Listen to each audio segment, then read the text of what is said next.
family? What's up? Welcome to another episode of the Coach Cash Show on The Hub.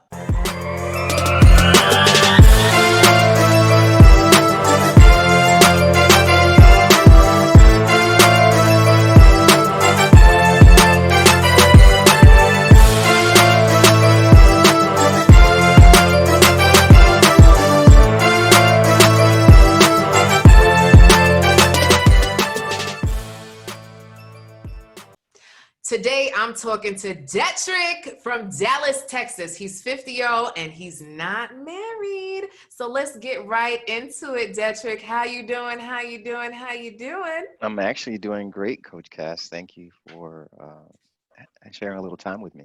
Oh, you're welcome. Thanks for being here. So why don't you share a little bit of your story, Detrick? Like, who's Detrick? Like, tell Wow. us a little bit about you.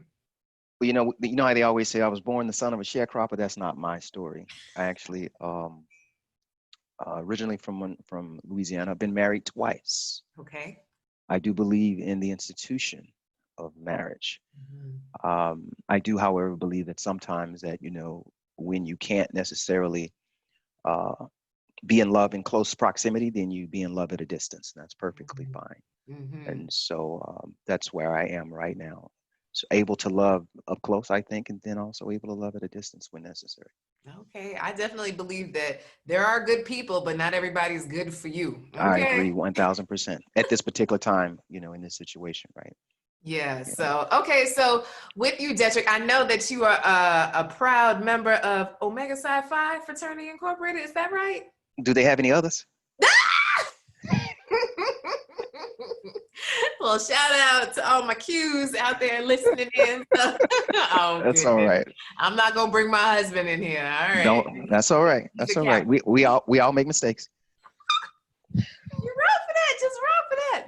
So, Dietrich, so I really had you on this show really because I think it's so important to highlight marriage-minded men, right?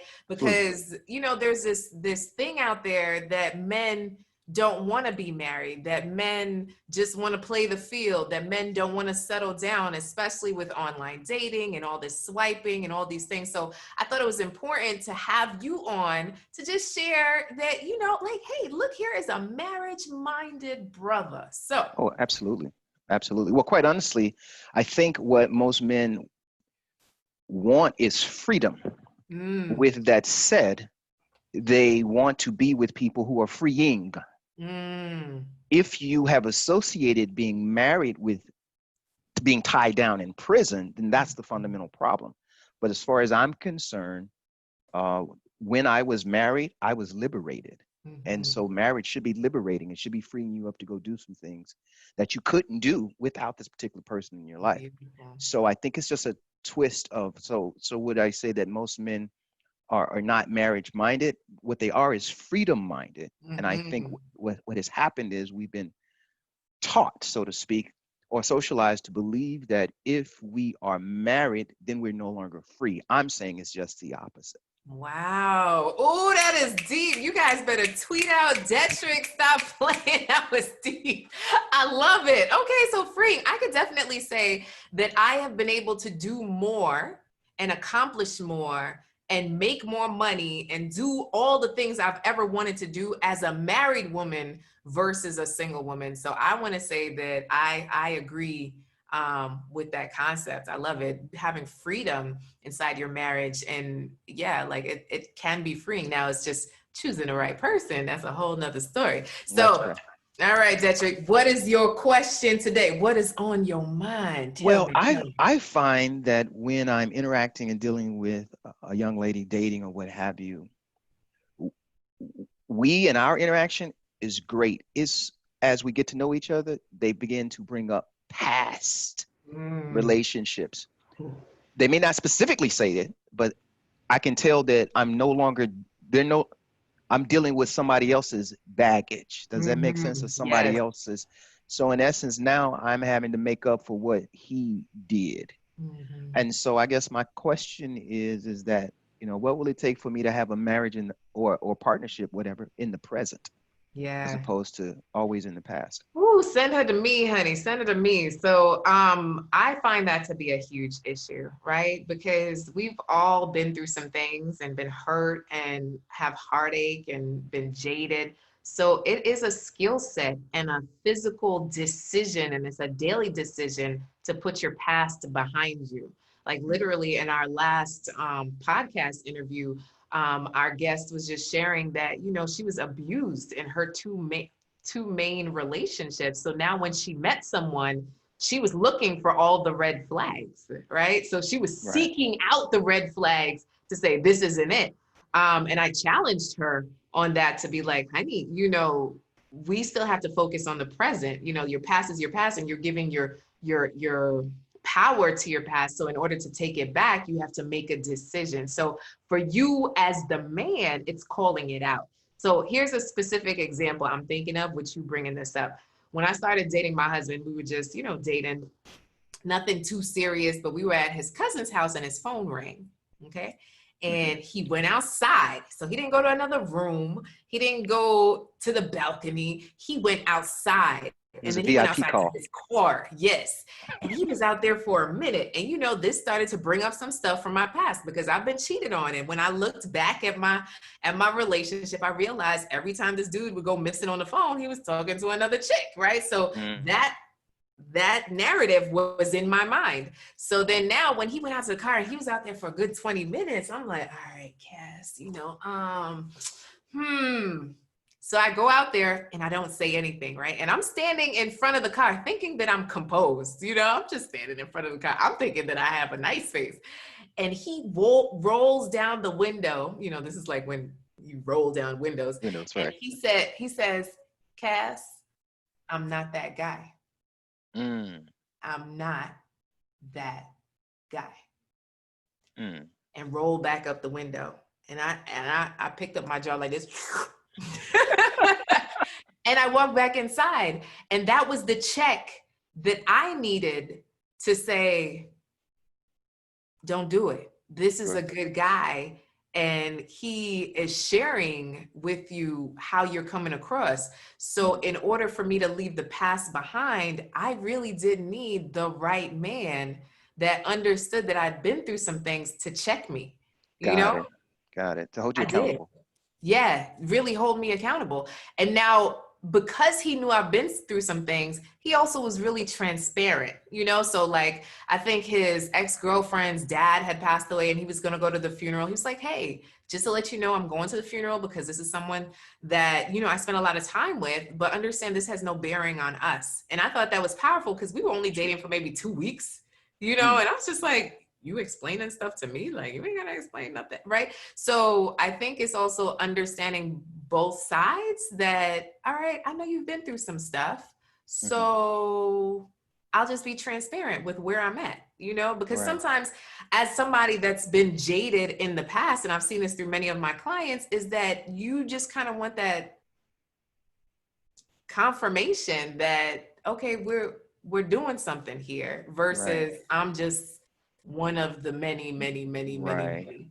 Right. I definitely understand that. I definitely understand that. That's huge. That's huge. To hold that person accountable Mm-hmm. and keep them in the present wherever possible. What I hear you saying is with the understanding that we all have a past. Right. With that said, um, if I'm going to love them in the present, then I also have to be able to love them aware of their past. I think that's Right. perfectly fine. That's great. Right. That's Yeah. beautiful. So we all been through some things. And even if you have therapy or coaching, it just doesn't disappear. Right. It just doesn't disappear. And it comes up in different ways. So I'll let you know that in my circle, someone cheated on someone else in terms of a relationship. And Hmm. so I saw my husband with new underwear on. And I'm like, where you get that underwear from? You know? Right. Right. And Right. then he had to check me again, Dietrich. He was like, don't Well, bring other people's drama over here, right? right. So Secondary trauma. yes. So you'd be surprised of the things that will affect your relationship on an Mhm. ongoing basis. So it is a continual check to say, listen, I'm here with you. I Right. want you. I choose you. Do you choose me? We're in this together. Because in Right. the beginnings of dating, you're kind of in this space of, I don't know. right? Of course. Are we? Of Are we course. Right. together? Is this Right. really what you want? So then you're unsure and you're insecure, and insecurities bring up jealousy, and jealousy perpetuates all the accusations, and accusations bring the demise of your relationship. So to I would nip agree that with all in that. the bud is call a spade and just have a honest conversation about it. But understand that one conversation isn't going to erase an entire 40-year, 50-year past. Right. Well, I think you hit the nail on the head. You just said something about having the conversation, and conversations assume that we feel safe enough to have those conversations. And Mhm, so, even more so, probably than having the conversation is creating the safe space mhm. to have an open, honest, transparent dialogue. Right. Because if I am that guy, I need to be able to say that too and Exactly. allow you to be able to make the decision that you need to make, Exactly. one way or the other. Right, exactly. Yeah, so I believe in dating, right? Mm, Dating is a verb. And until this is your wife or your husband, I believe in dating, because too often do we settle down with one person and you're over 40, over 50, you don't really have time to quote unquote waste. So I'm really about the multiple conversations with different people. And then you right. see kind of survival of the fittest, who really rises to the top in terms of compatibility, in terms of trust, in terms of vulnerability, being able to share. And if you can't share and be open with this person, is this person the right one for you? Because at the Mm, end of the day, sexy doesn't last. Like you mm, feel like it does, but on a right. Monday morning with halitosis and whatever That going Monday on. morning look. Exactly. Like, oh, okay. Yeah, Do I Friday still night was like awesome, but that Monday morning look. it's a different I situation. got you. So I just being got able to have those honest conversations from the beginning, like, no, I am dating, until you. Sure. we really decide that this is something that is viable, that can last. I'm for it. Right. And as a person that's been married twice, I actually think it may make a lot of sense to continue dating, Mm-hmm. meaning the person, Mm-hmm. because there's also always getting to know the person even better. I recall very distinctly, I was 2 or 3 years into being married before I knew some things, you Mm, know, I mean, and it's may have been small things. Would you ever want to be when you were a little girl? And I right. just asked one day, but my point is we had been married. It was interesting to learn that kind of stuff. I guess I should have asked that before. But my point is that in both of my uh, previous marriages, we had regular date nights. Mm, So we dated till the end, I think, quite mhm. honestly. To the degree that we were even able to have that date to say, you know what, I think you need to go in that direction and I need to go in that direction, and we can have a conscious separation. Mhm. And even with that, and so to this day, we still have we have great relationship. I have great relationships with the people I was married to. I'm just not Mm, no longer married to them, right. and that's to the benefit of everyone involved, Yeah. actually. It is, because nobody likes drama. Well, some people do like drama. Right, exactly, Some exactly. people, they thrive off of drama. Not my Sure. deal. You made me think of something. I created something called the Love Deck, and literally, what this is 60 questions I believe you Mm, should ask someone before you choose to marry them. Hmm. mm, Yeah, because sometimes we don't have real conversations, right, Detrick? So you meet somebody, they're sexy, you're sexy, great chemistry, and then right, 6 months down the line, you're like, maybe this is the one. And it's just like, you haven't had any real conversations. You've been having fun, but right. where does the realness come into play? And we kind of forget that finances and views of the world and raising kids, or how do you deal with your Exactly. grown kids or your aging parents, like, Exactly. how Because do you, that's when it gets stressful. yeah. What happens if a mother-in-law gets sick? Can she come stay with us?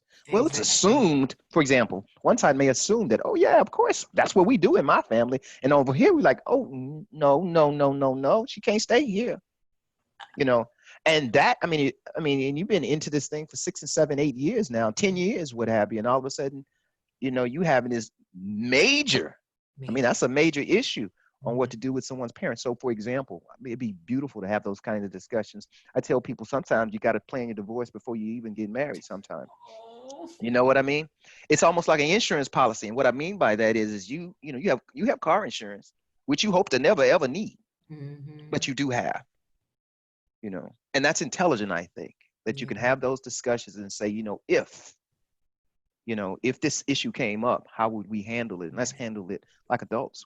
Yeah, having Red, real conversations, because grown most folks conversations, conversations. yeah, what most conversations are what do you want to eat? Where are we going? And can I touch your leg? It's just like Right. And the real question is, who do you want to be 20 years from now? Right. Right. We focus too much on the present when it comes to that, right? Oh, well, Oh, you're making good money. You're doing well for yourself. But what if the world turns upside down? huh. Right? What if a virus comes up and we can't no longer, go to work or what have you? Exactly. There's this thing they call the airport test. Like, it's cool, but can you actually spend all day with this person every day Yeah. in the same room? Can you Right. do that? Right. But how long does it take before you guys start fighting over the remote? Or better yet, needing different separate televisions and stuff like that. Ooh, hallelujah. Oh my goodness. And Yeah, those are very, we are a one TV household in my household. My husband's always, trying to vie for another TV. I'm like, nope. One right. TV household. We are together on We this. got to decide on what we watching. We together. Or you can watch it by yourself and I'll go read a book. But either I way. heard that. That's all right. Well, hopefully he won't be like the guy in the car watching TV. I thought he was on the phone. No, he was just watching ESPN. Hey fam, we're back. So I'm talking to Detrick and he's just sharing some good stuff. So I had to hit record. All right, Detrick. So, one of the things I've been looking for marriage-minded men, some freedom-minded men, Right. to be able to be a part of this podcast. And, I've had a little bit of trouble. So you were just talking about how men show up in the world versus their relationship. Go ahead and share your theory. Right. I believe that men show up in the world or engage the world exactly the same way that they engage women in their lives. Okay. And so a man does not show up in what I'll call a flimsy way in the world and then show up stellar in his relationships. That's incongruent. Men show up the exact same. So if he has, quote unquote, the swag about himself, and I'm not saying he's his big business or whatever, but you can see it in him, the way he engages the small things in his life, right? He'll engage you the exact same way. So don't, act as though you're puzzled, right? When you say, you know what? He never tells me the truth, but he wasn't telling the truth to nobody else. He lied on his driver's license application. He lied on every other thing that outside of you. So don't expect him to be this holier than thou over here. The flip side of that is, if you ever want to know how a man is going to engage you, right? You don't have to date him, quite honestly. You can just watch him. And the way he moves in the world is exactly the way he will move with women. Period. Wow. Period. Wow. That's deep.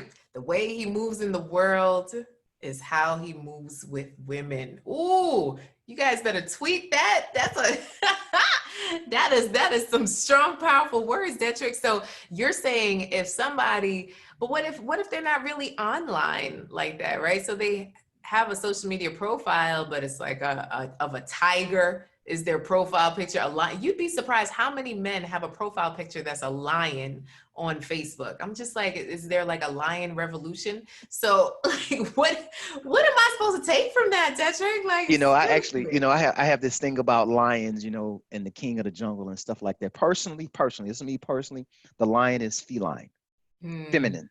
It's a feminine, and so I'd rather see a wolf, if anything, from a man, quite honestly. Yeah. The male lion is actually kind of lazy, as a matter of fact. Huh. It's the female lion that's responsible for going and get the food and whatever. He's pretty much there to guard the cubs and procreate for all practical purposes. So when I hear men talking about being the lion, I'm like, do you really know what that means? Do you really want to be a cat? Really? Or do you want to be more of a hunter? Do you really want to be a little bit more of canine in your approach to life? Says the Omega sci-fi. Right. And all I'm saying is that if there was going to be a picture, I'm looking for the wolf, yeah. so to speak. But more importantly, I think what you're talking about is a consistency. Yeah. Right. Men are consistent. I'll take a person who consistently lies over a person that lies sometime and tells me the truth sometime and tells me a lie sometime and the truth sometime. Because Yeah. consistency I can work with. I know what I'm dealing with. And so what you're really looking for from these men, quote unquote, online or offline for that matter, is a level of consistency. You know, Mhm. and you're right. You know, I quite honestly, I don't accept friend requests from people that I can't see. Right. But and I also don't do nicknames and all that kind of stuff. I'm Yeah. like, look, I need to be able to see who you are. I need to get if that's what you want to do, Hmm. then I need to know who you are, Yeah. right? And if you can't even tell me your name, you can't even show me your face. It's a You want to make problem. hold on. If you don't want to show me your face, who am I to have the audacity to even want to see your face? I mean, how arrogant can I be Right. to say Exactly. I want to see your face despite the fact that you don't even want to show it to me? Mm. You know what? I tell you what, you leave your face and your questionable identity over there, and I'm gonna go do this. I But love you, it. but you don't make it hard for me to get to know you, because otherwise that means I don't need to get to know you. I love it. I love it. So these are some good nuggets that you're dropping. So what I'm hearing is number one, you want someone consistent, period, Absolutely. right? Period. Whatever they're consistent in, at least you know who they are. Number two, if you want to connect with someone, they have to be able to see your face. And with so many things being online, if you're seeking love, if you're seeking relationship, if you want to be married, like update your profile photo, guys Mm.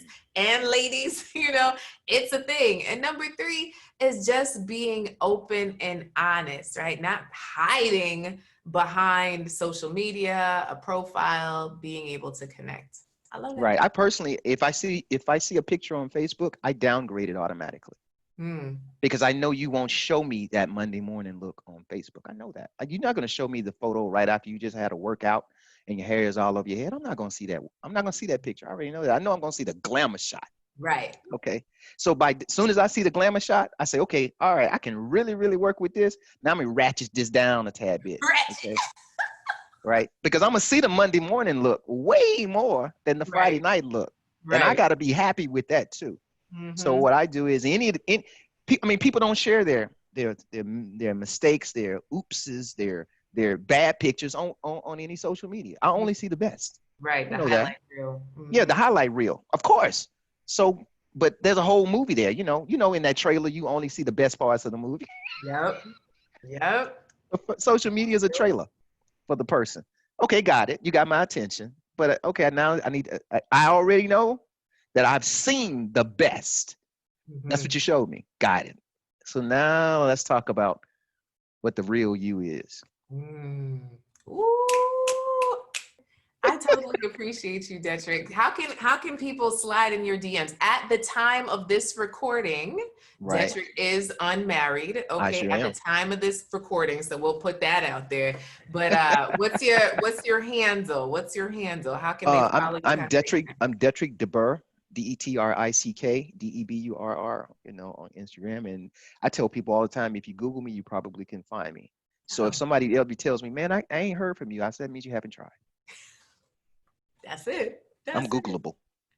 Oh, I love it. Oh, he's Googleable, y'all. And for those who are listening in, you need to find the video because Detrick is cute too. Don't mess around. Amen. Hallelujah. Oh, amen, All the amen. credit goes to my mom and dad. I'm Hallelujah. just reaping the benefits. Well, this has been another episode of the Coach Cash Show. Thank you so much for tuning in. If you got nothing, I want you to at least get the point of everyone has a past, right? Everyone has a past. And sometimes you just need to check the person that you're with for them to realize how they're bringing their past into your relationship. Instead of judging them, accept them for who they are and just have a conversation about it. Until next time, I'm so excited to see you guys or for you to listen in. See you at the hub. Bye.